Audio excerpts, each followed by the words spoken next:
a lot of the stuff that I put up obviously is not for everybody. Okay? I do know that Patty Broussard understands this stuff because she built a computer lab for NASA, so she understands information systems, information on electrons, et cetera, right? If you couple all the work, if you take the time to go to see Robert O. Young, and particularly when he does a number of very simple experiments like the one he did on one channel, on one video called, Does It Light My Light? Does it light up? So what he did is he put different liquids in cups, put his light meter in there to see whether or not the light would light up. Okay? Simple stuff like that. So I already covered in a lot of the videos about electrons and information, experiencing, right? So I returned to a book that I read when I was about, I don't know, I was a young teenager. I remember my father handed it to me because it talks about self-image. In my case, because I went through and finished a graduate school program in essentially the behavioral learning sector field, right? Experimental psychology. Okay, and then couple that to environmental engineering, if you will, or social ecology, in sort of coupling essentially what I call how units of consciousness that are self-aware communicate to each other across the cosmos. And so when I think of every species that is here on this planet that is communicating with another unit of awareness, if you were paying attention to some of the earlier videos that I did, how this all ties into the differences between electrical density consciousness that is communicating with another unit of electrical density consciousness, right? So when the waves of communication are in harmony with each other, like you're running 600, I'm running 600, or you're running 900, I'm running 900, then our waves are running on the same channel, which is called bandwidth, okay? The width of the band. How much space are you filling up? Geometric space. Okay? So the higher the speed, the more space you're filling up. Hyperspeed. Hyperdimensional speed. Okay? So I'm going to throw a few things around here that I call like data points. Ooh. Hey, that data point just ignited a whole another library of information that is stored in my memory based on what? Experiences. You experience the information, which means you're experiencing the electrons. So we can make a quantitative and a qualitative assessment on the electrons, can't we? Absolutely. I don't like to experience low-density consciousness, but we do down here, don't we? How come? Learning. It's all about learning. The experiences that we learn from inform us, not only of the experience, but the speed of the electron, speed of the wave. Okay, which activates chemical messengers, neurons. Okay, consciousness. Neurons inform the consciousness. Hey, that's what I'm experiencing. I don't want to experience that. Well, what are you going to do with it? You're going to store it in memory so you can experience it again in the past as a low frequency density consciousness experience? Or are you going to squelch it, like squelching a mic? Dissolve it.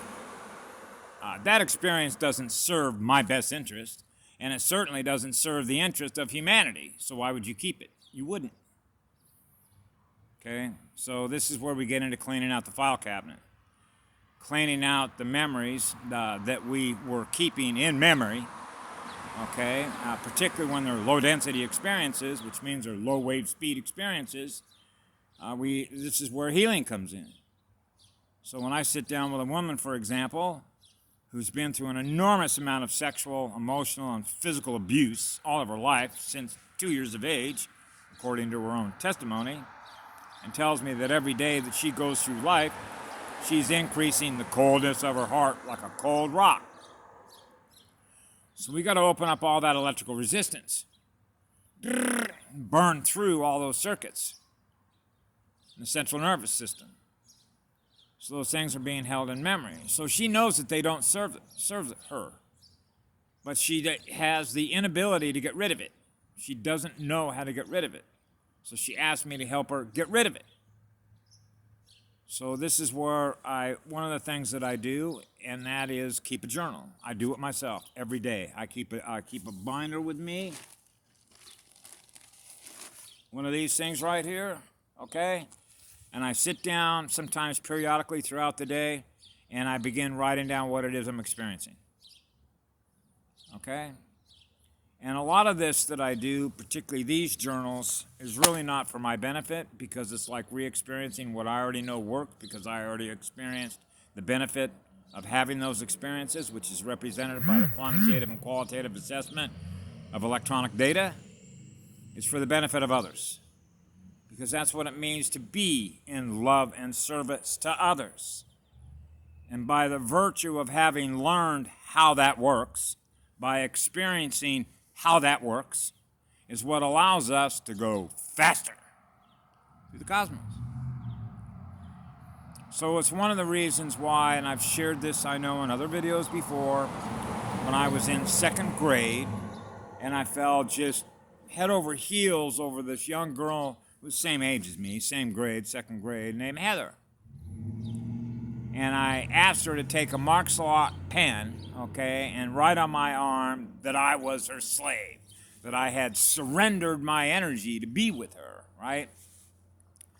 Now, I understand, because of the cultural programming mindset, okay, how that might be perceived. So now we're back to, I'm not what you think I am, you are what you think I am.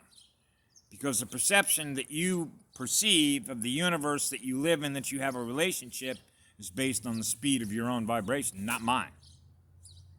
Okay? So what it really means is that I love the elegance and the intelligence and the creativity and the wisdom that a girl has. By virtue of what? She's a birth giver. Life comes out of her birth canal, the vesica piscis. Okay? The vesica piscis, the birth canal.